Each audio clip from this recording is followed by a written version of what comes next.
Hello, everybody. I'm Claire. I'm the communications manager at VSL International. Thank you so much for joining us today for a webinar about the repair of circular storage structures. Andreas Schwartz and Abraham Hidalgo will be presenting today. They all have a long experience in the maintenance and repair of tanks and silos. Andreas is the head of repair and preservation of VSL International, and he's based in Switzerland. Abraham is a project manager at VSL Spain, and he's based in Barcelona. The presentation will last about 40 minutes, and then we will have a time dedicated to questions and answers. During the presentation, please feel free to write and post your questions in the question tab that you can see at the bottom right of your screen, and we will answer them at the end of the presentation. I will now hand over to Andreas, and I wish you all a very good time. Thank you, Claire. And good morning, good afternoon. Welcome to everybody to this webinar. It's a real pleasure to be back for another one of our webinar series and to be talking today about an interesting topic, which is the maintenance and repair of circular storage structures in industrial facilities. This is once more a topic which is very closely linked to the use of post-tensioning, which plays a crucial role both in ensuring the structural safety and proper functioning of the tanks in their existing condition, as well as an interesting approach to strengthen and repair them. But before we start with the actual content, I would like to do a very brief poll to get to know our audience today a little bit better. So you should be having a poll popping up. If not, you can click at the bottom right of your screen onto the poll tab, and it's a simple question. Have you ever had to deal with the repair of tanks and silos? And it's a simple yes/no question. If I could ask everybody, please, to go to the poll and just quickly give your answer, that we see a little bit who we have today in the audience. All right, I see the answers are coming in. So we have this morning a majority of people who have not yet had to deal with tanks and silos, and about a third of the participants who have already had some experience in their professional lives with repairing or maintaining them. So I think then hopefully we can present today some interesting new insights for some of you, and for the others, certainly you might find things in there that you had to deal with. And I welcome everybody to put questions as we go into our Q&A tab, so we can come back at the end of the presentation to discuss them, or if there's not enough time, we will come back individually trying to answer them. All right, so you see here on that first image a typical precast drinking water tank, and you see these horizontal bands in which actually you will find external post-tensioning tendons, here in this case covered by some precast concrete elements. So that's a typical circular storage structure, in this case for drinking water, rather small, but we will also be talking about other types of silos and tanks, including silos to store dry material like cement or clinker, as well as other liquid storage tanks, fuel tanks, and the like. All right, so let's have a quick look at our agenda for today, or this morning. So as Claire said, we will be presenting for about 45 minutes, and then hopefully we have some time left for our Q&A. First, I want to talk a little bit on what are these circular storage structures actually, then focus on the particular challenges involved when we work with them. Then what are the solutions we can bring to maintain and repair them? And finally, we have hopefully some interesting project examples to show a little bit on what we have been doing in inspection, repair, and strengthening, in particular of cement silos. This will be presented by my colleague, Abraham Hidalgo. So I hope this matches your expectations, and we can discuss some issues which are relevant for you and your roles. And let's get straight into it. So first question, what are these circular storage structures that we want to talk about? So in general, I'm sure everybody knows what a silo or a tank is, what they are built for, but there's actually quite a large variety of them. You've seen the first picture, a rather small precast water tank structure, and you see here the bottom picture of a very large LNG storage tank, which obviously has a very different dimension and a very different function. But we are basically talking about any large capacity silo or tank used to store either a solid dry bulk material or large capacity tanks to hold water, fuel, or any other liquids. They are most of the time built circular in plan. And why? Because obviously they have some, by the storage medium that applies some internal pressure to the tank, and the circular structure can then obviously develop hoop stresses, and these hoop stresses are confined in these structures typically by what you see here in the top graph, these dotted blue lines, which are circular pre-stressing tendons, which counteract these hoop stresses that are applied to the tank wall. We are focusing here today mainly on concrete structures, and I think, as everybody is aware, concrete does not like tensile stresses, cracks. So the use of pre-stressing using high-strength steel tendons has since long been a very efficient solution to provide the required tensile capacity of the tank or silo wall.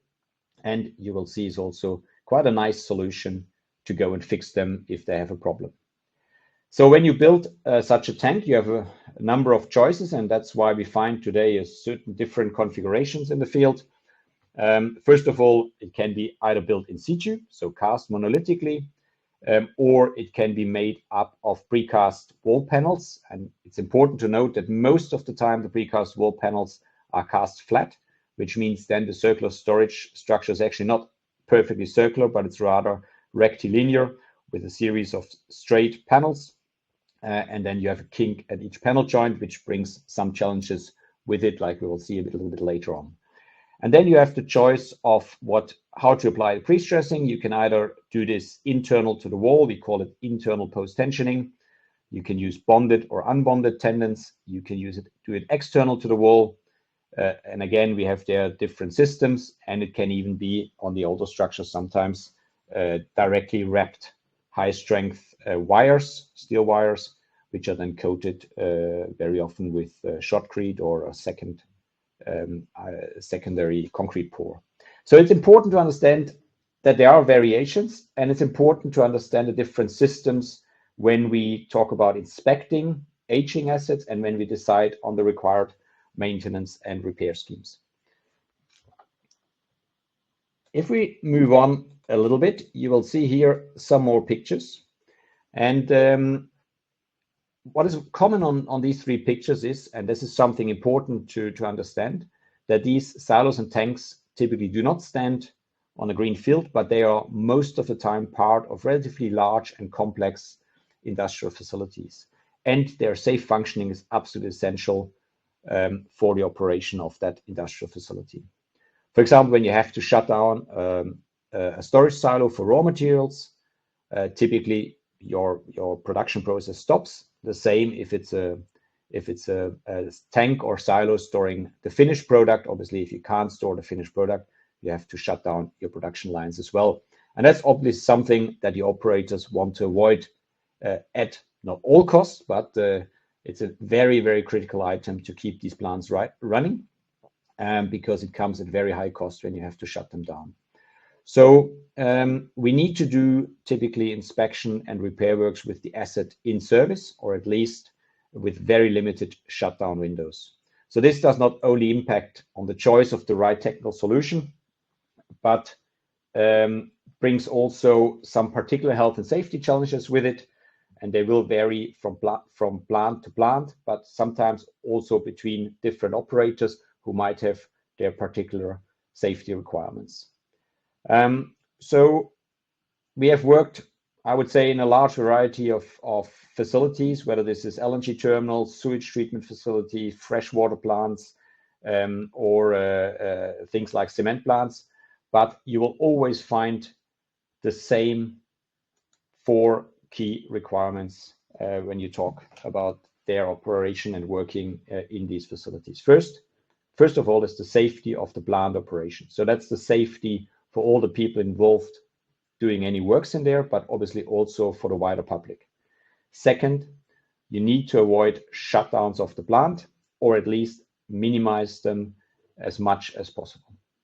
Third, we need to prevent any pollution of the stored product.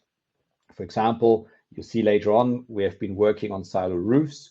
So you open up the silo, you cannot have material from that repair, for example, falling into the stored product. And finally, it's about maximizing the cost-benefit ratio. That means minimizing the cost of any intervention versus the residual useful life defined by the owner or operator. So we have now a short video that I invite you to watch to explain some of the context, and then we'll go a little bit into more detail.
All right, so it always looks nice and easy in this type of 3D animation, but I hope it gave you a bit of an idea in what environment we operate in and what are these silos and tanks that we are talking about. So I now propose you to look a little bit at the particular challenges we are facing in maintaining or repairing them. So very often you will find signs of deterioration when you walk up to such a silo. Not always does it look as extreme as the picture on the left. And very quickly you will ask yourself, or you will have to ask yourself, what are actually the pathologies driving that type of deterioration that you might well see on the outside. This is not different to any other structure that we get involved with in terms of inspection and repair, but it's important to note what are the most common pathologies encountered on silos and tanks. And obviously, when you look at the picture on the left, this is typically what you find: concrete cracking or spalling on the outside due to corrosion of the steel reinforcement within the concrete wall, which is obviously triggered in most cases by the corrosion of the steel reinforcement, either because we have carbonation of the concrete cover or because we have penetration of things like chlorides or other agents driving or initiating corrosion, and in particular when we are within aggressive industrial environments. Then we can also have concrete failure as a result of long-term deterioration processes within the concrete, such as, for example, alkali silicate reactions, ASR, AAR, or in some plants, especially when they're handling biomass or organic substances, we can also have biogenic processes driving concrete deterioration. You can also find, and that's the second picture from the left, sometimes original construction defects. That can be poor concrete quality, things like honeycombing, but where we have internal post-tensioning tendons can also be, for example, lack of proper injection of these tendons with cementitious grout, which normally protects the steel strands against corrosion, or it can be simple things like lack of concrete cover because of incorrect design or execution.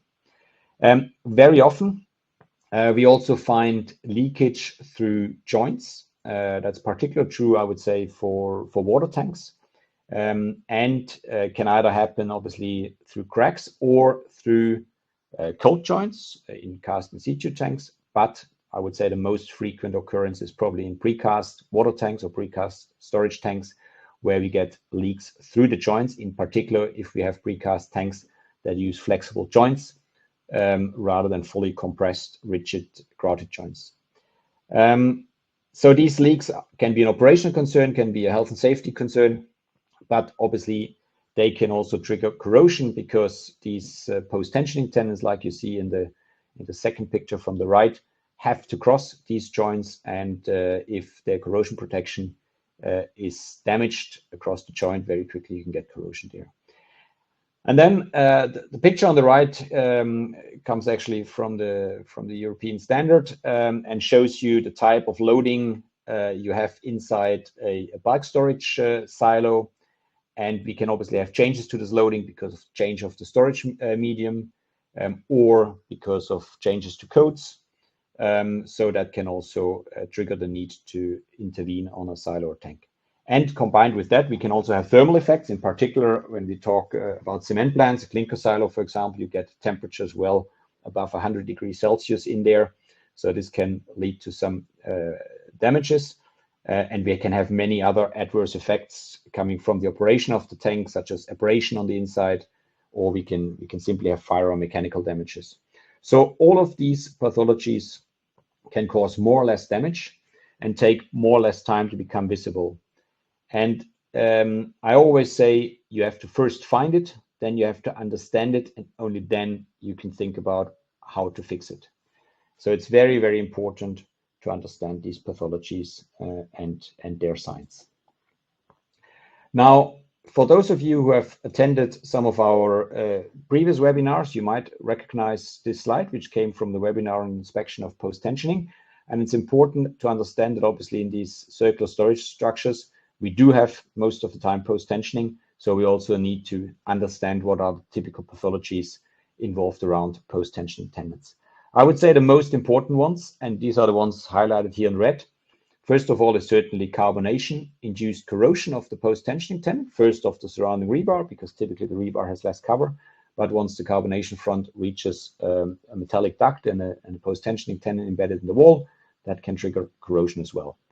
Then cracks in concrete elements or in the joints, like I said before, once we get moisture in there or some aggressive agents, that can trigger corrosion. We can have voids within grouted post-tensioning tendons, or also when we have tendons protected by grease. If there's lack of grease filling, these are areas where corrosion can initiate. And last but not least, post-tensioning steels are high strength cold worked steels. They don't like pitting corrosion, and obviously as soon as we have chlorides in there, because for example we have a plant close to the seashore, which is often the case because they're close to loading facilities, we can also get chlorides induced corrosion as one of the drivers. Now let's talk a little bit on how to detect these pathologies.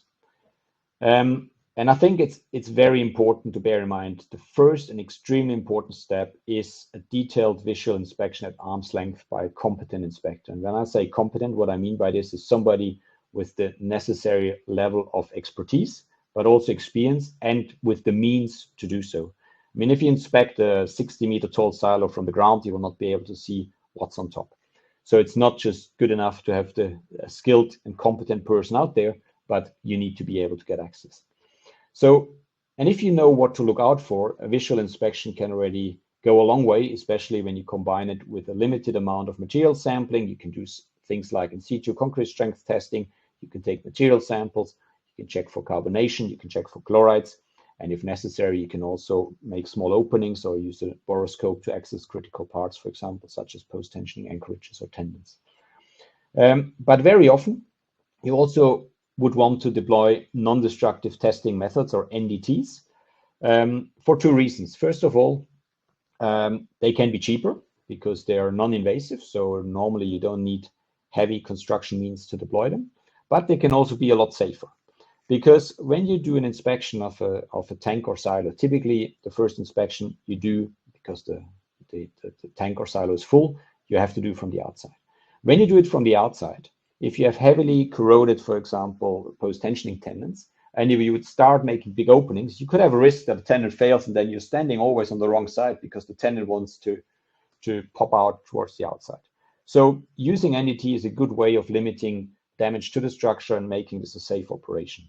And the two, I would say, most important NDT methods probably to be aware of is, in this case, our ultrasonic methods. Why ultrasonics? Because they can detect voids, delamination, voids inside tendons, and the beauty is you can also look through steel elements, and most of the time in these tank walls, you're dealing, for example, with metallic ducts around the post-tensioning systems. And the second very interesting method is the use of magnetic flux leakage, which you see here in the photos. This is where you magnetize any steel contained within the tank wall, so whether this is passive reinforcement steel or post-tensioning or other steel components, you magnetize them first, and then you measure the leakage of the magnetic field, the magnetic flux, and this then allows you to detect discontinuities in the steel cross-section, i.e. breaks, and they show up on this type of magnetic flux image as these typical black-white combinations of a north-south pole of the magnetic field. So this can allow to really do full surface scans and get a good statistical representation of what's going on within such a tank wall. I would say in most cases, the best approach is a combination of all these techniques. And again, do not forget about the value of visual inspection at arm's length. Now, the subtitle of our webinar today asks how to address technical challenges while avoiding plant shutdowns. And this very often starts with the question, how do I access the structure? Obviously, we're dealing with very tall and very large structures. So even just to do an inspection, as I said, you need to think about access. And the right choice of the means of access depends a lot on the type of intervention, whether that's just for an inspection or for full surface concrete repair. And we use different methods to do so. You see here a couple of examples. We can use mechanized access platforms like you see in the bottom right. In this case, we use this to install some external tendons and cast some local concrete overlays. Very often we use rope access, like you see in the top right. Actually, Abraham Hidalgo, who will be presenting later on, very often he has been climbing himself over these type of structures, which is very useful for localized interventions, or if we install light monostrand tendons, for example. You can use motorized gondolas, like you see in the center picture, or sometimes you decide to install a full access scaffold, especially when you have to do large-scale full-surface concrete repairs. So it's really a best approach. We cannot say one solution is better than the other. It really depends on the type of intervention we need to do. So repairing these tanks and silos is quite a delicate operation, not just because of the work at height, or sometimes in confined spaces if we have to go inside a tank or a silo. One is empty or partially empty. But we also need to consider we can get in contact with hazardous material. So this can be the stored material itself, or it can be just things like, for example, if you're in a cement plant, you have conveyor belts, you have dust. Obviously, you have to be aware of things like silicosis. So we have to deal with the health and safety risk related to potential contact with hazardous materials. But another very important constraint comes from the need, as I said at the start, to do these repairs while the storage structures remains in service, so under internal pressure by definition. And most of the time, this internal pressure is not a static condition, but filling ratios vary over time. They might vary within days, they might vary within hours. Think about a stormwater tank in a sewage treatment facility. If you have a heavy rain event, that stormwater tank will fill up very, very quickly and need to be able to react while you do the repairs on the tank. So this is where post-tensioning comes into play as a very interesting solution. We'll talk about this a little bit later on, because you can tune these hoop stresses that you introduce depending on the filling ratio of the tank. So we talked a lot about now pathologies, how to detect them, but I guess you're interested to hear what are actually the solutions we can apply to fix them. And I want to start with general repair techniques that are important when we deal with these structures. Unfortunately, we don't have enough time today to enter into detail of all of them. That would fill an entire webinar on its own. But obviously, very often we have to deal with concrete repair. So these are most of the time on the outside of the tank, where the tank is exposed to the environment. So this can be general concrete repair, patch type repair, or full surface type of repair, including repassivation of the rebar using, for example, cementitious coatings on the rebar and then a repair mortar. It can also be shotcrete if it's large surface.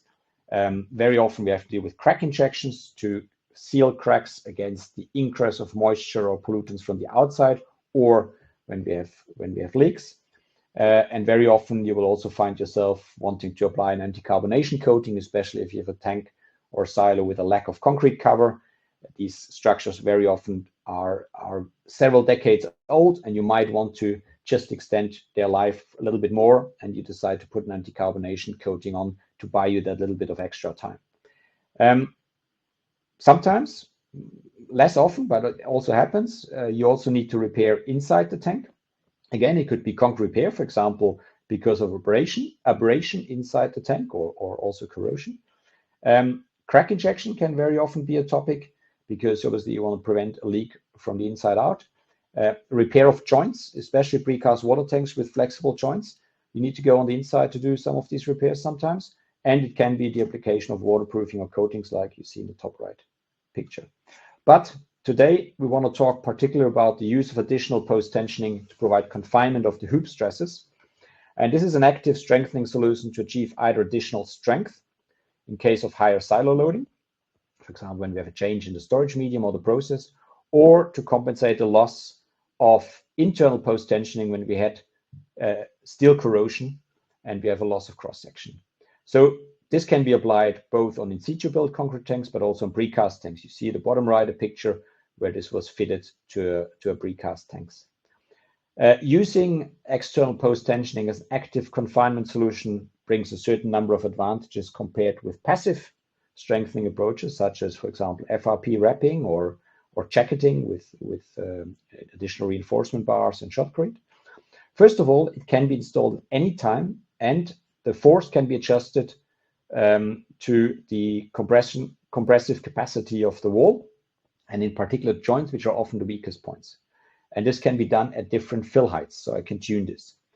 The installation of external post-tensioning is typically fast and can be done with light means of access in a stepped approach that can facilitate a rapid return to service. We are not relying on the deformation of the tank wall to activate the strengthening, which means we're not relying on cracking of the concrete, which increases the durability of the structure. So there are, at the same time, with all these advantages, there are a number of points that we need to consider, which are very important when we talk about applying additional post-tensioning. First of all, the amount of post-tensioning or pre-stressing force we can apply will be limited by the compression capacity of the wall, which is already pre-compressed by the existing PT. And then it depends obviously on the filling ratio, how much internal pressure you have counteracting that. So the critical load case is empty condition of the wall. I cannot overload the tank wall. That's particularly relevant when you have precast tanks with flexible seals, which are often the weak point. Then the post-tensioning force or the pre-stressing force I can apply to the tank wall will be a function of the friction losses during stressing. These friction losses can be calculated and depend on the choice of the system. And the friction losses induce then a gradient in the hoop stress that I'm introducing. And this is why very often I have to stagger my stressing point, for example, on quarter points or half perimeter points. When I use buttresses or plisters to anchor, ideally I make them self-balancing, so equal force left and right, because otherwise I have to introduce some tangential forces into the tank wall. I need to be also very careful with local effects at these deviation points. Like I get them in anchorages because I need to create enough space for stressing, and these deviation forces can introduce local effects in the tank wall, such as local bending or shear, that I need to be aware of and that I need to design for. And obviously a key consideration is the right corrosion protection and protection against the mechanical damage of the system. And again, I have a full suite of solutions. I can use creased and sheeted strands within metal ducting. I can use bare strands protected with shotcrete. I can use large multi-strand tendons within a grouted duct. I need to be selecting the right solution depending on the environment I'm in. You see here some details of stressing points and deviation points.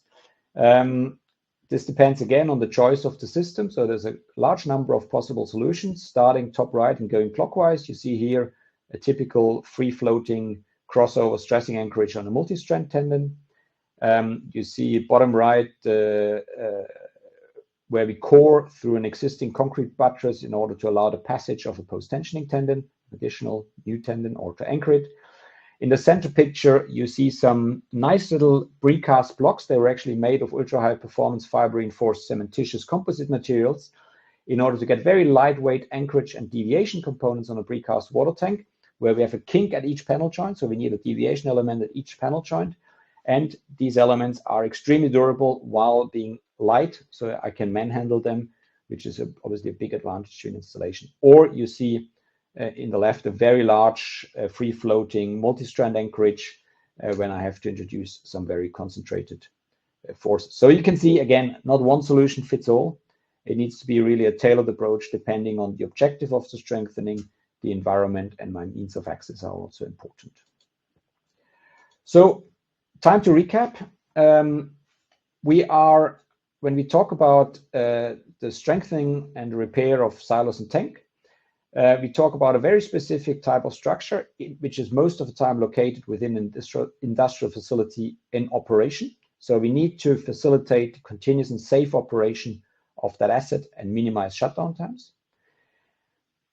We need to provide safe and efficient means of access on tall and very large structures in often constricted spaces.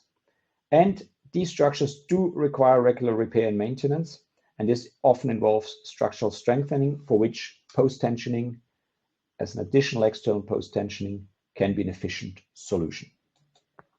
So with this, I want to wrap up the technical background section, and it's now time to look at a few recent projects that we have been involved with.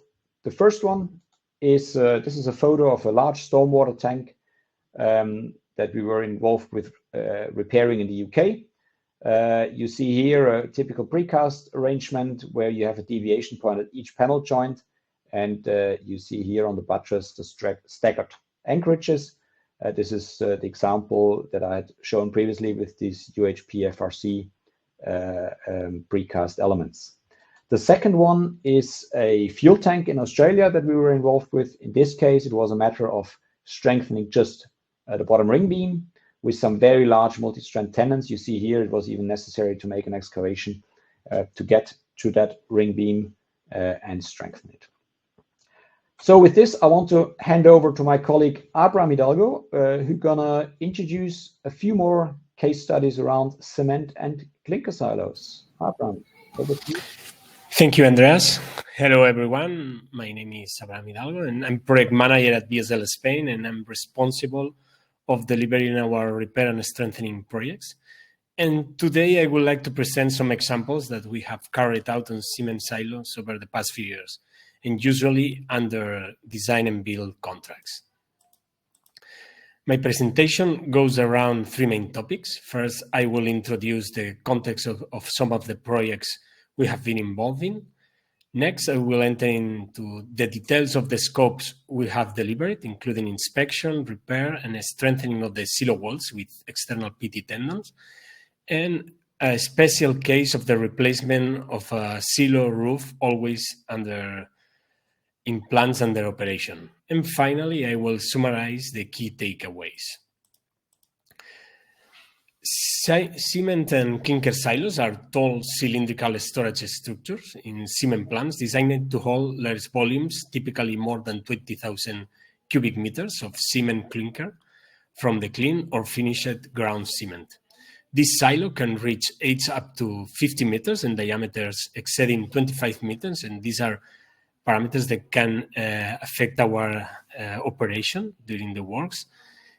And the silo walls are usually post-tensioned with internal tendons, which consist on circumferential multistand tendons anchored in battery recesses. The vertical spacing of these tendons varies depending on the silo design, but it is often in the range of 1 meter or less. The roof structure is often reinforced concrete slabs supported by steel trusses that spans the entire diameter of the silo.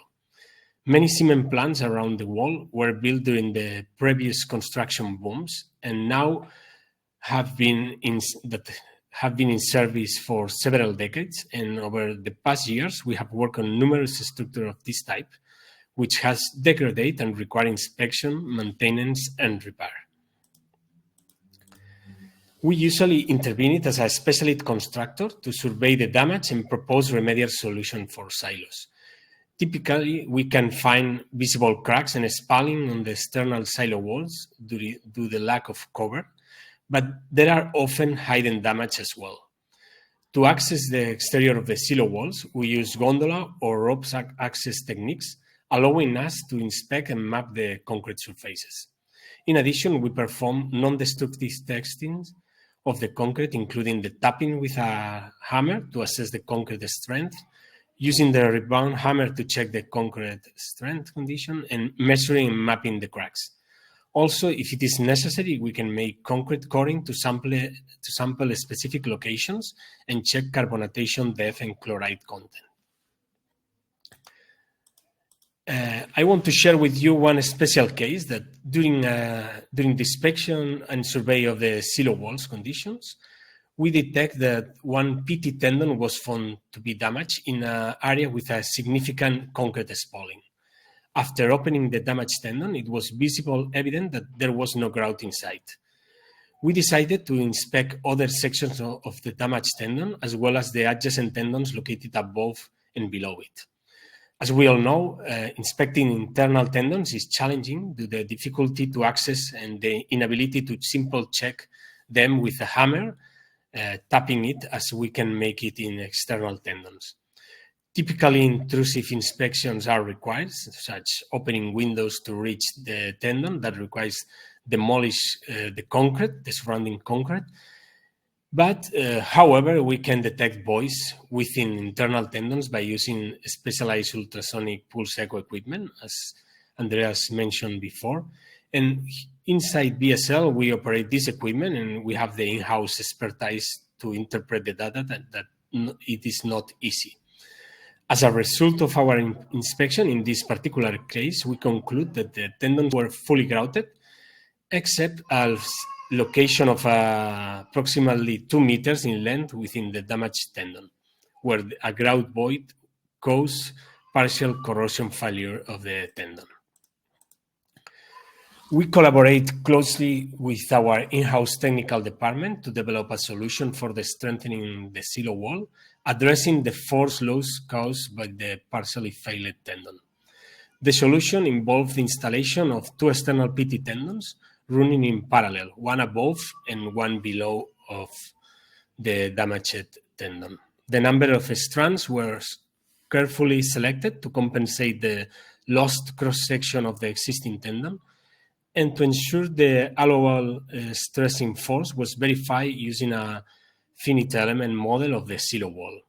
This analysis helped to prevent local overloading due to the additional pre-stress, while also taking account the condition of the adjacent tendons based in our previous inspection. As we mentioned before, the access for installation of this kind of tendons is crucial, and in our case, the affected tendons run continuously along the half of the perimeter of the silo, next to the upper part of the silo, and use of gondola scaffolds was not feasible. We opted for a suspended scaffold solution, a typical one, but installed from the roof and to access the tendon location. As I said, this choice was made because the damaged tendon level was closer to the roof and there was insufficient space to install the scaffolding from the ground. This hanging scaffold was installed from the top to the bottom to arrive to the damaged tendon location using a temporary counterweight placed on the roof to secure the main hanging points. Once the scaffold was in place, the installation continued to cover the entire tendon area. And then from the opposite side, every anchor point was tested before applying any load. For complex projects like this, it is crucial to have a detailed method statement allowing each step of the process. This ensures that all the interference are accounted for during the work, including the scaffold installation, the temporary works, the coring, the lifting, and also the isolation of the other works, and the installation of the external tendons, and the typical works as stressing and grouting of the PT tendons. A key point is that placing these counterweights and materials on the roof require precise calculations to avoid the overloading of the roof structure, especially considering its age and wear. As per the design solution, we installed two external post-tensioning tendons parallel to the damaged tendon, one above and one below, extending along half of the silo perimeter. And these tendons need to pass through the three butt recess position. This is a key point because we require to coring through these butt recesses to create a continuous smooth curve for the external tendons. To achieve this, we drilled holes of two different diameters and installed a steel bell mouth, which was encased with high strength grout. The next step involved the installation of the external PT tendons. This included the installation of the HDPE pipes, then threading the strands and drilling some anchoring rebars for build the blister where the anchor sits and putting some concrete in these locations. Then the stressing process, that it is a crucial part of the process, had to strictly follow the designer specified sequence. And during all the stressing, we monitor the silo wall surfaces to detect any potential cracks or deformation. And at last, but not less important, it is the grouting of the tendon to achieve the protection of the strands and guarantee the durability of the tendon. And in this particular silo, we carried out another work. It was the replacement of the roof that included the demolition and the reconstruction of the existing concrete roof under the penthouse structure. This structure houses some of the industrial production equipment, such as the conveyor and the dust extraction system that cannot stop during the operation of the silo.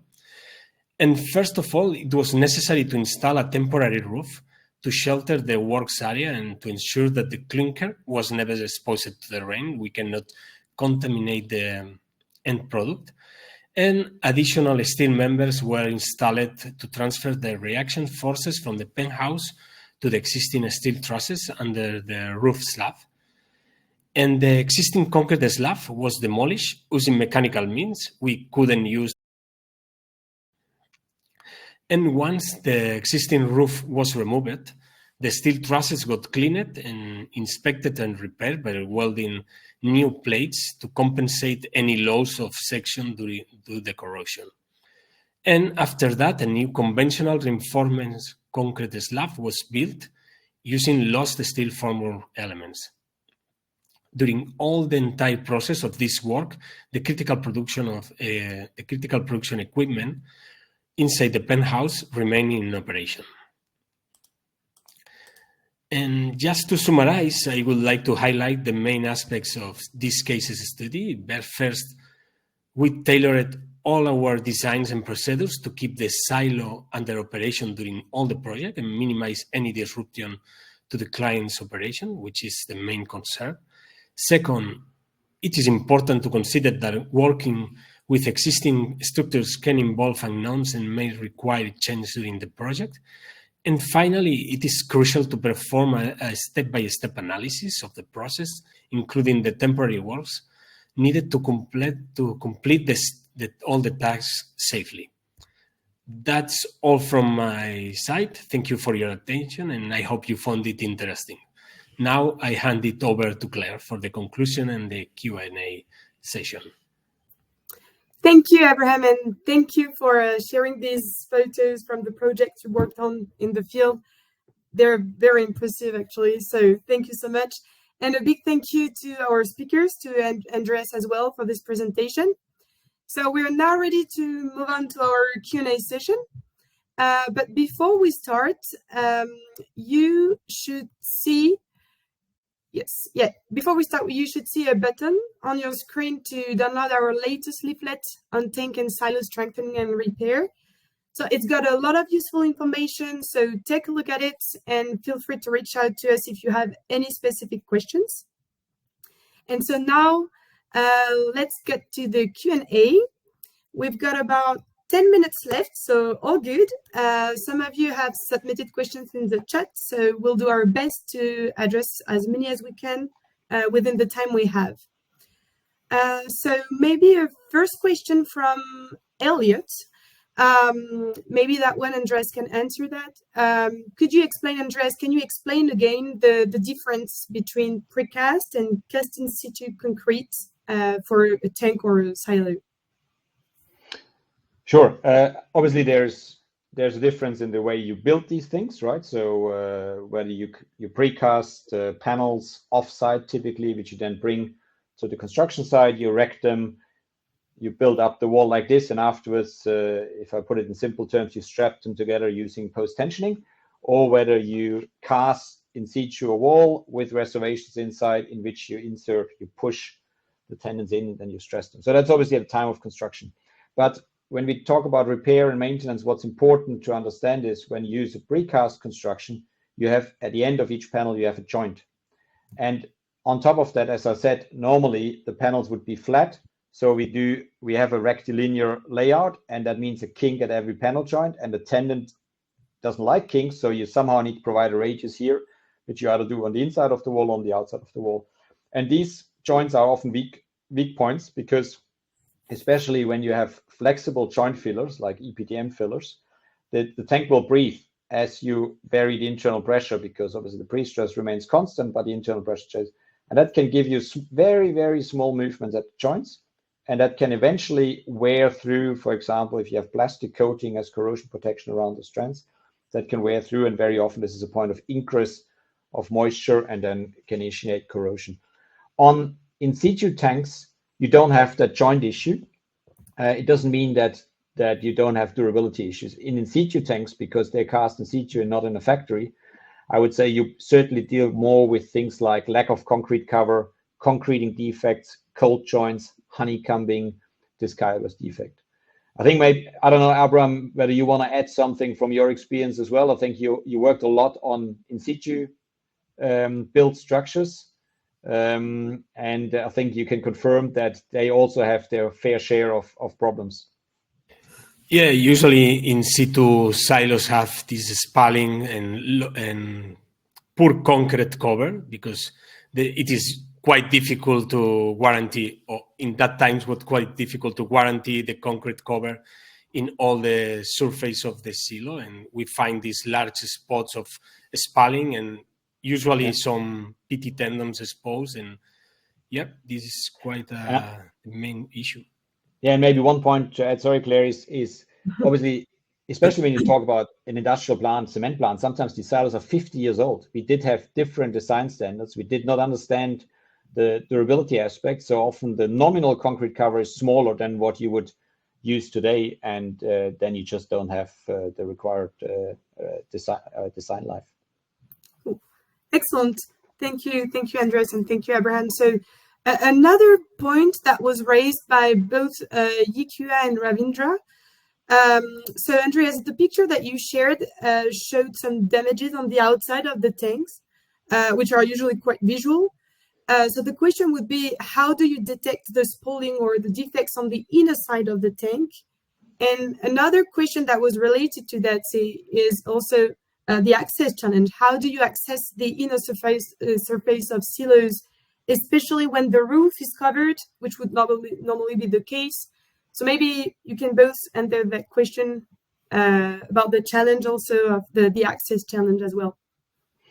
Very good questions and no simple answers to those. I think it all comes down to what type of silo tank I'm dealing with, and I need to apply a lot of engineering judgment to first of all ask myself how likely it is to encounter a problem on the inside. The inside of these structures is most of the time actually in better condition than the outside because they're not exposed to the environment. Sometimes they have internal coating, sometimes not. So very often the deterioration is actually driven from the outside. Although if we have processes that bring a lot of heat or thermal variations on the inside, obviously we can also have defects there, operation or other effects. If we have water tanks with varying water level, you can obviously also get corrosion driven from the inside. So I think, first of all, engineering judgment, how likely is it that I can get a defect on the inside and what type of defect? Then second, you can always try to use NDT going from the outside. I mean, ultrasonic, you will be able to detect delamination. If that delamination, for example, is completely water saturated because it's a water tank without internal liner, you might not well be able to pick it up. So again, a careful analysis of what NDT system can I use. And then you have some cases where you know already you have a defect, you then decide, well, I need to go into the tank. And then you would typically do this obviously in normal shutdown windows during some other maintenance operation when the tank is empty, when you can empty the tank, like in a liquid storage tank, that's quite often the case. Whereas if you talk about these clinker silos that Abraham showed, they're never empty. So here it's very limited what you can do on the inside. I think the case study that Abraham showed, there was concern about the condition of the roof. So there was actually the ability through a manhole to get in there and do inspection. And then obviously you're dealing with confined space requirements. You need to wear full breathing apparatus, etc. So there are ways of getting inside. You can also use, for example, in liquid storage tanks, you can use ROVs if it's a water tank to do robotic inspections. Yeah, it needs to be really looked at case by case. Would you like to add anything, Abraham? Let's move to the next question. Or yes. So I have a more technical question from Dan. Do you use high strength concrete or even UHPC for the repairs? And do you want to share any feedback on their performance, if so? Yeah, I can maybe take this one. So, I mean, there's two applications, right? One I showed, which was the use of ultra high UHPC or UHP FRC, so FRCs with steel fiber reinforcement, to fabricate small precast elements to accommodate anchorages, deviation points, just because it's cementitious material, it's durable, it's more durable than a steel part, it's still lightweight, and I can shape it to whatever form I need to fit it to my tank wall and accommodate my post tension. So that's a nice application. But I think what you might be referring to is more the use of it as a concrete repair material, which is something that starts to see quite some traction, I would say, in the bridge market, and I would say can make a lot of sense. But it is still a material that's not so easy to apply. So for vertical repairs, obviously you need to most of the time pump and form it. Some materials you can spray, but difficult. So pump and form. I have personally not yet tried it on silo walls. We have some experience doing this on bridge structures, both vertical elements like column jacketing, as well as horizontal surfaces. I have not personally used it on a tank wall is also a more expensive material compared to a conventional, sometimes even fiber reinforced repair mortar. But yes, I think it can have potential because you can use very thin layers, and especially when you need to do a repair on the inside, where you don't want to use loose storage volume, it could be an interesting solution to an overlay. I don't know, Abraham, have you come across the use of UHPC on silo repairs yet? No, not yet, but Not yet? I would like. But usually we found some problems with the material compatibility with the mortars and the silo walls, and also the preparation of the surface is critical. We came up that using hydro demolition was the best way to have the bonding of the new mortars with the existing one, because we have seen many failures of patching concrete in cement silos without good preparation of the silo walls. Absolutely. And sometimes also the halo effect or the anode effect is something obviously to be aware with patch repairs, where maybe sometimes you also need to think about using galvanic anodes to deal with that. So yeah, it's a whole different animal, and we can fill a full webinar, I think, with that. But I think, Claire, we're running out of time. Yeah, maybe one more question before we still have 1 minute left. So just one for Abraham, maybe. So how do you do if the tank is still in operation, and what are the challenges? Wow. Maybe in like for the last question is I mean, that was working in a silo in operation is full of challenge, and mainly you must ensure your worker safety. It is essential. If you are working inside the silo, you have a confined space, and you have to guarantee the ventilation, lining, and also the proper gas monitoring and emergency plans. And also, as you can see, a silo can have a 15-meter height walls, so you are working on 8, and you have to prepare of your fall protection and special access. And also a key point is that the structural integrity is another major concern. During the works, you are putting extra pressure on already weakened areas, so you need to maintain the stability during the repairs. And it is not it's very straightforward to install some tendons, so you need to make some carefully calculations for that. And also another challenge is that silos or existing structure have hidden corrosion or damages that you don't see at the very beginning, but it can be mended making some thorough inspections from the very beginning. So I think that these are the main challenges. Excellent. Thank you, Abraham. And I think with this answer, we will conclude our Q&A session. So a big thank you once again to Andreas and Abraham for their detailed presentation, and thank you all again for joining. So as you could see, we ran out of time and we could not answer all your questions. So for those who posted questions in the chat, we will get back to you with answers by email shortly. And also in a few minutes, you will receive an email with the replay of the webinar and our contact details. So if you have any further questions, please feel free to reach out to us. And remember, you can access the recordings of our past webinars anytime through the private space of the VSL website. And of course, we will be holding other webinars in the coming months.